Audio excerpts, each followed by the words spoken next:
અમરેલીના મોડાસામાં મરડિયા પોલીસ ચોકી રોડ પર પોલીસ કર્મીની દબંગગીરીનો વિડીયો વાયરલ થયો। સુરત જઈ રહેલા રાજસ્થાનના એક પરિવાર સાથે પોલીસ કર્મી લુખ્ખાગીરી કરી હોવાનો આક્ષેપ છે। આરોપ છે કે પોલીસ કર્મી કારનો કાચ તોડી મહિલા સહિત પરિવારના સભ્યો પર દંડાવાળી કરી। ઘટના સ્થળે ઉમટેલા સ્થાનિક નાગરિકોએ પોલીસ કર્મી સાથે ફિટકાર વરસાવ્યા। એક સામાજિક કાર્યકરે પોલીસ વડાને જાણ કરી। પોલીસ કર્મચારી સ્થાનિકો સાથે ઉદ્ધતાઈભર્યું વર્તન કર્યું હોવાનું કહેવાઈ રહ્યું છે। પરિવારે બે બાળકો ભયભીત થયા હોવાની માહિતી।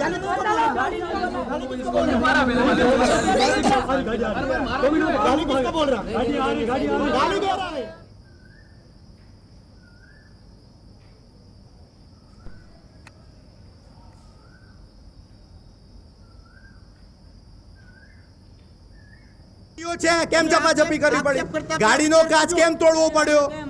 ગાડીનો કાચ કેમ તોડવો પડ્યો? ગાડીનો વિડિયો ચાલુ, ગાડીનો કાચ કેમ તોડવો પડ્યો? ગાડીનો કાચ તોડ્યો છે ને બેન, તમારી જોડે ઝપાઝપી કરી ને? ઝપાઝપી આ છોકરા છે, આ નાના નાના છોકરા છે અને તમે ઝપાઝપી કરો છો। આ ગાડીનો કાચ તોડી નાખ્યો છે, બરાબર?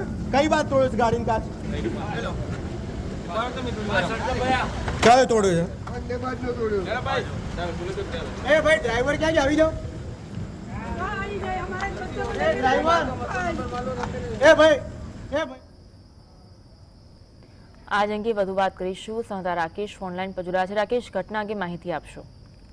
જી ચોક્કસ જણાવી દઉં, મરડિયા અરવલ્લી જિલ્લાના મોડાસાથી રાજસ્થાન તરફ જે રસ્તો છે ત્યાં મરડિયા પોલીસ ચોકી છે। પોલીસ ચોકીના બિલકુલ બાજુના અંદર મંત્રી શ્રી ભીખુસિંહ પરમારની ઓફિસ આવેલી છે। ત્યાં આગળ ઓફિસ ચાલી છે। આ ઘણા સમયથી ત્યાં આગળ ફરિયાદો હતી અને ત્યાં આગળ કોઈ પણ કારણ વગર સાધનોને ઉભા રાખી અને ઉઘરાણા પણ કરવામાં આવે એવી પણ ફરિયાદ હતી। પરંતુ આજે જે ઘટના બની છે શરમજનક ઘટના છે કે બાળકો સાથે પરિવાર આવી રહ્યો હતો, એના સાથે આ લોકોએ કાયદેસરની જે લુખ્ખાગીરી કરી છે એનાથી વિસ્તારના અંદર પોલીસ પર ફિટકાર વધે।